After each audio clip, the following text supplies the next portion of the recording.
Salam et bienvenue sur Échange de foi, l'espace où l'islam et le christianisme se rencontrent dans le respect, la raison et la quête de la vérité. Préparez-vous à explorer des dialogues profonds, des preuves scripturaires et des réflexions qui éclairent l'esprit et apaisent le cœur. Depuis l'aube de l'humanité, la mort a été l'énigme la plus universelle et la plus redoutée. Les civilisations anciennes ont tenté de la comprendre à travers la mythologie, la philosophie et la religion. En Égypte ancienne, par exemple, la mort était perçue comme une transition vers une autre vie, avec un jugement pesant l'âme sur une balance céleste.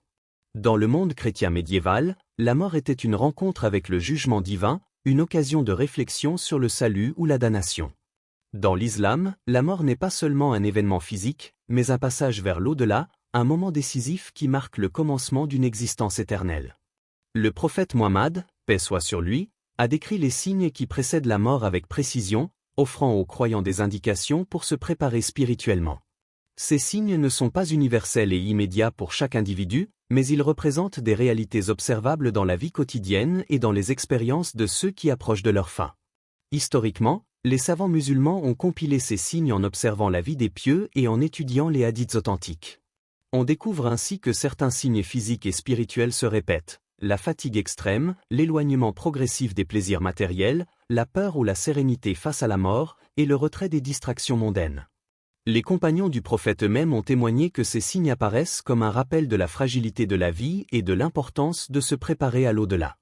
De naïrn au débat théologique du Moyen-Âge entre musulmans et chrétiens, la mort a toujours été un thème central de la réflexion religieuse. Les discussions portaient sur l'âme, sur le jugement après la mort, et sur les signes précurseurs de la fin de vie. Ces échanges historiques montrent que la conscience de la mort et la préparation spirituelle sont universelles, transcendant le temps et la culture. L'islam, cependant, offre un cadre unique, des indications claires, un rappel constant de l'inéluctabilité de la mort et des moyens pour le croyant de vivre avec sérénité, dans la lumière du Tawhid. Comprendre ces signes n'a pas pour but de créer la peur, mais d'éveiller la conscience. Le croyant est invité à réfléchir sur ses actions, ses intentions et sa relation avec Allah. La mort, loin d'être un point final, devient un guide pour réorienter la vie vers ce qui est éternel et véritablement significatif. C'est ce rappel historique et narratif qui prépare l'esprit à recevoir la compréhension plus profonde des signes physiques, spirituels et émotionnels que nous allons explorer dans les sections suivantes. Le Coran est explicite. Chaque âme goûtera à la mort. Et c'est seulement au jour de la résurrection que vous serez pleinement récompensés. Sourate Al-Imran, 3, 185. Cette affirmation souligne une vérité fondamentale. La mort est inévitable et universelle, et chaque être humain est confronté à cette réalité. Du point de vue du Tawhid, comprendre la mort, c'est comprendre la relation de l'homme avec l'infini. Allah est le créateur absolu, celui qui donne la vie et qui la retire. La mort n'est pas une simple cessation biologique, mais un rappel de l'unicité divine et de la dépendance totale de l'homme à son Créateur. La logique est simple mais puissante. Si la vie est un don divin et la mort un rappel de sa souveraineté, alors tout signe annonçant la fin d'une vie est un message d'Allah, destiné à éveiller le cœur et la conscience. Les trois signes majeurs que nous allons détailler ne sont pas des instruments de peur, mais des preuves de la réalité de l'infini et de l'ordre divin. Premier signe, la fatigue et le relâchement du corps. Le Coran parle des corps comme des créations fragiles. Nous avons créé l'homme d'argile et insufflé en lui un esprit. Sourate Al-Hijr, 15h29. Lorsque le corps devient incapable de soutenir les fonctions quotidiennes, lorsqu'il se replie sur lui-même, cela indique que l'âme est prête pour le retour à son Créateur. La logique du Tawhid nous enseigne que tout corps est temporaire et que la vie matérielle est éphémère. Deuxième signe, le détachement spirituel et émotionnel. Le croyant commence à ressentir un désintérêt pour les biens matériels, les distractions du monde, et un désir intense de se rapprocher d'Allah.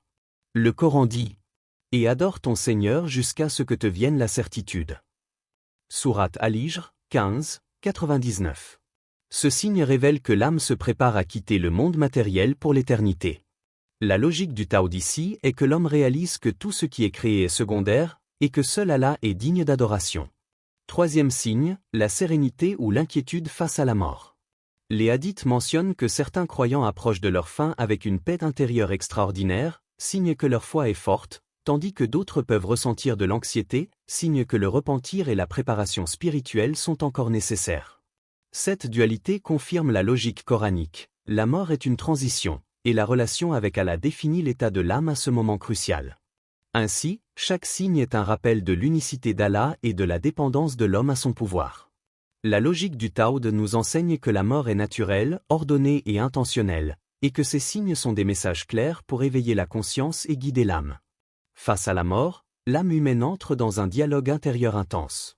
L'esprit commence à se poser des questions: suis-je prêt? Ai-je vécu selon la volonté d'Allah? Ai-je rempli mes obligations envers lui et envers les autres? Ces interrogations peuvent provoquer de la peur, mais aussi un éveil spirituel. Dans le silence de la méditation, le croyant réalise que la mort n'est pas une fin, mais une étape. Le doute devient un compagnon, une lumière indirecte qui pousse l'âme à examiner sa vie, à réfléchir sur ses choix et à purifier ses intentions. Chaque souffle, chaque battement de cœur, chaque signe de fatigue ou de détachement devient un miroir, reflétant l'état intérieur de l'âme. La méditation sur la mort transforme le regard sur la vie. Les plaisirs matériels perdent leur importance, et la proximité avec Allah devient la priorité. Le croyant ressent son omniprésence dans chaque action, chaque pensée et chaque émotion. La conscience de la fin imminente aiguise la spiritualité, renforce la piété et approfondit la certitude intérieure. Le dialogue intérieur entre foi et doute est ainsi une étape essentielle. Il permet de transcender la peur, de renforcer la confiance en Allah et de préparer l'âme à la rencontre de l'infini. Cette introspection n'est pas morbide, elle est purifiante, libératrice et profondément éclairante. Dans le voyage de la vie, chaque âme se trouve devant deux chemins symboliques face à la mort. Le premier, la croix. Elle représente la fixation sur le monde matériel, la peur de la fin et l'attachement aux illusions éphémères. Ceux qui suivent ce chemin luttent contre l'inévitabilité de la mort, résistent aux signes et refusent de méditer sur leur état intérieur. La croix est lourde, tangible, mais elle mène souvent à l'anxiété et au regret. Le second, le croissant. Il symbolise la lumière, la sérénité et la préparation spirituelle. Comme la lune éclaire la nuit, le croissant guide l'âme vers l'acceptation de la mort comme un passage vers l'infini. Les signes physiques et spirituels deviennent des repères pour avancer avec conscience et foi. L'âme qui emprunte ce chemin trouve la paix intérieure, comprend la logique du Tao et s'aligne sur la volonté divine. Ainsi, la mort devient un guide, une invitation à choisir le chemin du croissant plutôt que celui de la croix. Elle enseigne que la vie matérielle est éphémère, que la foi est la lumière qui guide l'âme, et que l'acceptation des signes de la fin prépare à une existence éternelle pleine de paix et de proximité avec Allah. Merci d'avoir regardé cette vidéo sur Échange de foi.